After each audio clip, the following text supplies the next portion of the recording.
Hello friends, good evening. Welcome to YouTube channel education Niketan. Screen पर आप जो PDF की कॉपी देख रहे हैं वो बीपीएससी एलएसडब्ल्यू ऑप्शनल की आरटीआई की कॉपी है। जिस अभ्यर्थी ने यह कॉपी हमारे साथ साझा की है, हम उनका आभार व्यक्त करते हैं। एलएसडब्ल्यू में हिंदी माध्यम में सर्वोच्च अंक प्राप्त करने वाले अभ्यर्थियों में से एक अभ्यर्थी की यह कॉपी है जिन्हें 177 यानी 177 अंक प्राप्त हुआ है, जो कि ऑप्शनल में एक अच्छा स्कोर है, ऑलमोस्ट 60%। एक कॉपी आपके लिए कैसे उपयोगी हो, इसके लिए हमने क्या किया है कि जिन प्रश्नों का इन्होंने अटेम्प्ट किया है यानी आंसर लिखा है, उन प्रश्न को पहले हम आपको पढ़ के सुना देंगे। इसके बाद इन्होंने उत्तर में किन किन बिंदुओं का समावेश किया है इसे देखेंगे।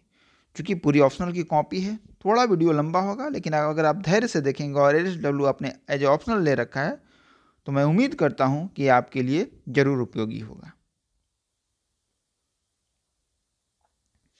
चलिए, खंड जरूर आप जब आंसर्स बुकलेट में उत्तर लिख रहे हों तो खंड का उल्लेख जरूर करें, कितने भी जल्दीबाजी में हो। प्रश्न संख्या लिखिए। प्रश्न संख्या यहाँ लिखने की बजाय इस क्षेत्र में लिखिए जो यहाँ पर होता है। इसमें लिखा रहता है कि यहाँ पे केवल प्रश्न संख्या आप लिख सकते हैं। प्रश्न है प्रश्न संख्या 10 इन्होंने अटेम्प्ट किया है। 10 प्रश्न पूछा गया था। गरीब कौन है? बिहार में निर्धनता के क्या कारण हैं? भारत में ग्रामीण निर्धनता उन्मूलन के विशेष कार्यक्रमों कोई दो का उल्लेख कीजिए। चलिए, अब इन्होंने इसका उत्तर किस तरीके से लिखा है देख लेते हैं आराम से। गरीबी एक सामाजिक आर्थिक अवधारणा है जो समाज में एक स्थिति को दर्शाता है जिसमें व्यक्ति अपनी आधारभूत आवश्यकताओं को पूरा नहीं कर पाता है। इसके बाद विभिन्न समाजशास्त्रियों के अनुसार इन्होंने गरीबी को परिभाषित किया है। जैसे गोडार्ड ने गरीबी को परिभाषित करते हुए कहा था कि गरीबी उन वस्तुओं का पर्याप्त आपूर्ति है जिसके अभाव में व्यक्ति स्वयं या अपने आश्रितों की मूलभूत आवश्यकताओं की पूर्ति नहीं कर पाता है। इसके बाद इन्होंने योजना आयोग का उल्लेख किया है। योजना आयोग के अनुसार ग्रामीण क्षेत्रों में जो व्यक्ति 26 रुपये और शहरी क्षेत्रों में 32 रुपये प्राप्त करने में असमर्थ है वह गरीब कहा जाएगा। इसी प्रकार इन्होंने तीसरा जो परिभाषा का कोट किया है वो आईएलओ यानी इंटरनेशनल लेबर ऑर्गेनाइजेशन के अनुसार किया है कि जो व्यक्ति प्रतिदिन $1.97 से कम आय प्राप्त करता है वह व्यक्ति गरीब श्रेणी के अंतर्गत में रखा जाएगा। उपरोक्त परिभाषाओं के आधार पर निम्न बातें सामने आती हैं। अब इन्होंने गरीबी में बेसिक क्या क्या इंग्रेडिएंट्स हैं कि ये इंग्रेडिएंट्स रहेंगे तो किसी को गरीब कहा जाएगा, उसका इन्होंने एक उल्लेख किया है संक्षेप में। यह एक व्यक्ति की आर्थिक स्थिति को बोध कराता है। इसके अभाव में व्यक्ति अपनी मूलभूत आवश्यकताओं को पूरा नहीं कर पाता। यह दो अवधारणा सापेक्ष एवं निरपेक्ष पर आधारित है। अब बिहार में निर्धनता के क्या कारण हैं? वर्गीकृत तरीके से इन्होंने कारणों का उल्लेख किया है, जैसे जनसंख्या वृद्धि, अपर्याप्त औद्योगिक विकास, प्राकृतिक आपदा। बिहार प्राकृतिक आपदा बाहुल्य क्षेत्र है जहां बाढ़, सूखा, भूकंप इत्यादि आते रहते हैं। बिहार में 38 जिलों में 22 जिला बाढ़ प्रभावित हैं तो 8 जिला सूखा प्रभावित हैं तथा भूकंप जोन 4 और 5 में भी बिहार का बहुत सारा क्षेत्र आता है। यानी कि प्राकृतिक आपदाओं के बारे में इन्होंने विस्तार से बताया है। कृषि क्षेत्र का पिछड़ा होना, कुटीर और ग्रामीण उद्योगों का ह्रास, धन का अपव्यय, ये सामाजिक पॉइंट है। लोग अपनी सामाजिक परंपराओं के कारण किसी भी उत्सव में धन का अपव्यय करते हैं जो कि उन पर कर्ज का बोझ बढ़ाता है। जैसे आपने देखा होगा कि शादी विवाह में लोग इतने कर्ज ले लेते हैं कि वो जीवन भर उसी कर्ज में डूबे रहते हैं। तो सामाजिक परंपराएं भी जो हैं वो गरीबी को बढ़ावा देने में एक अहम भूमिका अदा करती हैं बिहार जैसे राज्य में। शिक्षा एवं कौशल का अभाव, कृषि प्रसंस्करण उद्योगों का अभाव। बिहार एक कृषि प्रधान राज्य है एवं कृषि से संलग्न लोगों का बहुल्य राज्य है, परंतु यहाँ पर कृषि क्षेत्र के इतर इससे संबंधित उद्योगों का अभाव है। फिर इन्होंने कुछ अन्य कारणों का संक्षेप में उल्लेख किया है। सार्वजनिक वित्त का अभाव, निवेश गंतव्य राज्य में पिछड़ना, भ्रष्टाचार, संचार, परिवहन इत्यादि का अभाव, राजनीतिक इच्छा शक्ति का अभाव। तो आपने देखा कि इन्होंने निर्धनता के कारणों को बड़े ही विस्तार से लगभग 10-12 पॉइंट्स बताए हैं। तो आप जब बड़ा उत्तर लिख रहे हो 50 अंक का, तो आपको 4 और 5 पॉइंट बता देने से अंक नहीं मिलेंगे। आपको कम से कम 10 से 12 पॉइंट्स वो भी विस्तार से बताने होंगे, और जो सारे के सारे सटीक बिंदु हों। इसके बाद उपयुक्त सारे कारण मिलकर बिहार, इन्होंने बिहार 2 बार लिख दिया है, बिहार में गरीबी की तीव्रता को और बढ़ा देते हैं। अब भारत सरकार द्वारा ग्रामीण निर्धनता उन्मूलन के लिए जो कार्यक्रम चलाए जा रहे हैं उनके बारे में उल्लेख किया, आपने प्रश्न में भी देखा था कि ये पूछा गया था।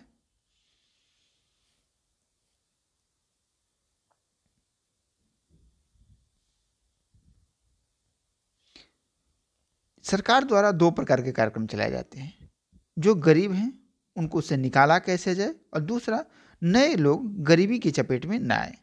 राष्ट्रीय आजीविका मिशन, खाद्य सुरक्षा, आयुष्मान भारत, ये सारी योजनाएं किससे हैं कि लोग गरीबी की जो दशा है उससे बाहर निकलें। और इस प्रश्न में इन्हें अंक कितने मिले हैं, तो 27 अंक इन्हें प्राप्त हुए हैं।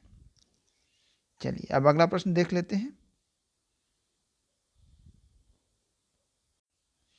अगला जो प्रश्न है वो खंड 1 का प्रश्न संख्या 2 है। प्रश्न क्या पूछा गया है, भारत के संविधान में श्रमिकों के मुद्दों पर पर्याप्त ध्यान दिया गया है। संविधान में वर्णित मुख्य अनुच्छेदों के प्रकाश में उक्त कथन का विश्लेषण कीजिए। अगर इस कॉपी की आप PDF चाहते हैं तो डिस्क्रिप्शन बॉक्स में एक टेलीग्राम की लिंक दी गई होगी, जिससे आप जुड़कर वहाँ पे इसकी PDF को प्राप्त कर सकते हैं। तो भारतीय संविधान में देश के नागरिकों में को समानता, स्वतंत्रता, अभिव्यक्ति की आज़ादी, गरिमापूर्ण जीवन जीने का अधिकार देता है। भारतीय संविधान की प्रस्तावना भारत को एक समाजवादी एवं कल्याणकारी राज्य घोषित करता है, जिसमें श्रमिकों से संबंधित मुद्दों पर पर्याप्त ध्यान दिया गया है। भारतीय संविधान प्रस्तावना, मूल अधिकार, नीति निर्देशक तत्व, शक्तियों का बंटवारा। अब प्रस्तावना में कौन कौन सी चीज़ें हैं जो कि श्रमिकों से संबंधित है। प्रस्तावना में समाजवादी राज्य की बात की गई है, जिससे श्रमिक को भी बराबर महत्व दिया गया है, तथा कल्याणकारी राज्य होने के नाते सरकार द्वारा श्रमिकों के भी गरिमापूर्ण जीवन जीने के लिए उपबंधों का निर्माण करने का निर्देश दिया गया है। मूल अधिकार में प्रावधान क्या क्या है, समानता का अधिकार, कानून के समक्ष सबकी समानता। भारतीय संविधान प्रत्येक नागरिकों को कानून के समक्ष समानता का अधिकार देता है। यह प्रावधान श्रमिकों के संबंध में भी लागू होता है। अनुच्छेद 15, मूल, धर्म, वंश, लिंग के आधार पर विभेद नहीं हो सकता है, तो श्रमिकों के आधार भी कोई विभेद नहीं होना चाहिए। लोक नियोजन के अवसर के भी विभेद का निषेध करता है। श्रमिकों के नियोजन के दौरान भी किसी भी प्रकार का विभेद नहीं होना चाहिए। अनुच्छेद 17 यह वर्णित करता है कि छुआछूत को बढ़ावा नहीं देना चाहिए, अपराध है, इसलिए श्रमिकों के साथ भी किसी भी तरीके का छुआछूत नहीं होनी चाहिए। अनुच्छेद 19, इस अनुच्छेद के अंतर्गत श्रमिकों को अपना संघ बना सकते हैं, धरना प्रदर्शन कर सकते हैं, कहीं भी नौकरी कर सकते हैं, कहीं भी निवास कर सकते हैं, अपनी बातों को अभिव्यक्त कर सकते हैं। 20, किसी भी व्यक्ति पर दोहरा दंड नहीं आरोपित किया जाएगा, और यह कानून श्रमिकों पर भी लागू होता है। यानी कि आप देखोगे तो इन्होंने सारे अनुच्छेदों में जिसमें भी श्रमिकों का संबंध में कोई भी बात कही गई है उसको वर्गीकृत तरीके से, यानी प्रस्तावना में क्या कहा गया है, मौलिक अधिकारों में क्या वर्णन किया गया है, नीति निर्देशक सिद्धांतों में क्या वर्णन किया गया है, यह श्रमिकों के समान काम के बदले समान वेतन और समान वितरण का प्रावधान करता है, जो श्रमिकों के लिए भी लागू होता है। अनुच्छेद 41, काम का अधिकार श्रमिकों का के लिए प्रदान किया गया है। 42, यह महिला श्रमिकों के लिए विशेष प्रावधान करता है। अनुच्छेद 43, श्रमिकों के निर्वाह मजदूरी का प्रावधान करता है। 43A WPM यानी वर्कर मैनेजमेंट इन प्रबंधन में श्रमिकों की भागीदारी संबंधी प्रावधान किए गए हैं। इसके बाद जो हमारी 3 सूचियां हैं, संघ सूची, राज्य सूची और समवर्ती सूची, उसमें श्रमिकों के बारे में जो विषय हैं उसका बंटवारा किस तरीके से किया गया है उसका उन्होंने उल्लेख किया है। यानी पूरे ही विस्तार से इन्होंने आर्टिकल सहित सारी चीज़ों को वर्गीकृत तरीके से बताया है। आप देख सकते हो आर्टिकल 256, आर्टिकल 258, आर्टिकल 325 और 326। इसके बाद एक छोटा सा कंक्लूजन उन्होंने दिया है कि इस प्रकार भारतीय संविधान विभिन्न उपबंधों के माध्यम से श्रमिकों के कल्याण संबंधी प्रावधान करती है तथा केंद्र सरकार एवं राज्य सरकार द्वारा विभिन्न कानून बनाकर इनको क्रियान्वित करने का प्रयास भी किया जाता है। और आपने देखा कि इन्हें इस उत्तर में 32 अंक यानी कि लगभग 64% अंक इन्हें प्राप्त हुए हैं। यानी LHW में जो लोग कहते हैं कि अंक नहीं मिलता है, तो ऐसा नहीं है। अगर आप प्रश्न के संदर्भ को सेटिस्फाई करते हुए, जस्टिफाई करते हुए अगर उत्तर लिखते हैं और सारे डायमेंशंस को कवर करते हैं तो आपको 60% तक अंक मिलता है। इस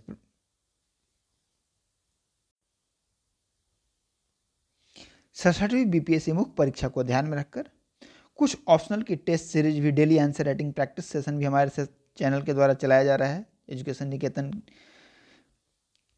इसमें हम एक प्रश्न आपको LHW के एक शेड्यूल दे देते हैं 60 डेज की, जिसमें हर अल्टरनेट डे पे एक प्रश्न आपको दिया जाता है। उसके मॉडल उत्तर भी हमारे द्वारा प्रोवाइड कराया जाता है।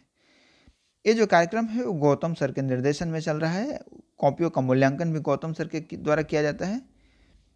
इन्हें 65वीं BPSC में 181 अंक LHW में प्राप्त हुए हैं। यानी आप अपने कॉपियों का मूल्यांकन उनसे कराएं जिन्होंने अपने वैकल्पिक विषय में उच्च अंक स्वयं प्राप्त किया हो। एक मॉडल कॉपी की एक सैंपल है जो आपके साथ दिखा रहा हूँ। प्रश्न है, भारत में नारी कल्याण संबंधी कार्यक्रम का वर्णन कीजिए। तो इन्होंने सबसे पहले कार्यक्रम में संवैधानिक प्रावधान बताए, कानून और योजना और कार्यक्रम।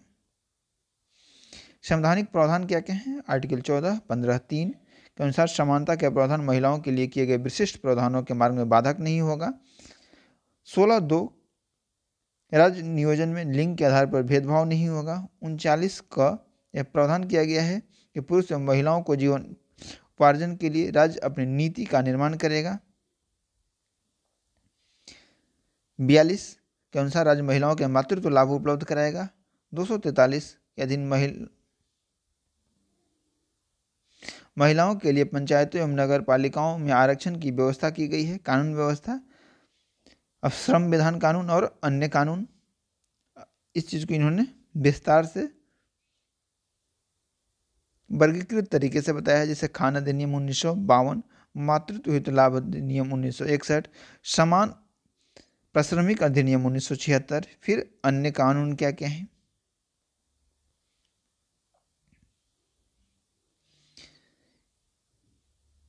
हिंदू विवाह अधिनियम, घरेलू हिंसा अधिनियम, पॉक्सो, आपराधिक कानून संशोधन अधिनियम 2013, सती प्रथा निरोधक अधिनियम 1977, दहेज निरोधक अधिनियम 1961 और अन्य।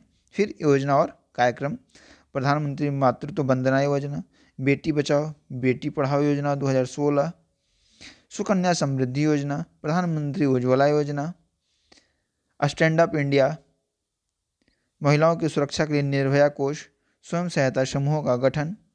इसके बाद बिहार सरकार ने जो योजनाएं चलाई हैं, मुख्यमंत्री महिला उद्यम योजना, कन्या उत्थान योजना, 35% आरक्षण की व्यवस्था, मुख्यमंत्री नारी शक्ति योजना।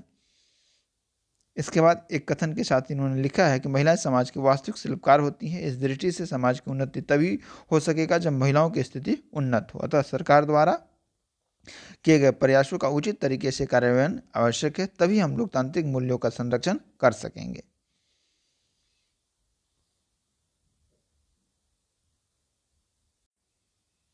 LHW उत्तर लेखन का नया बैच 26 जनवरी से स्टार्ट हो रहा है। जो पहला बैच है वो हमारा 5 जनवरी से चल रहा था।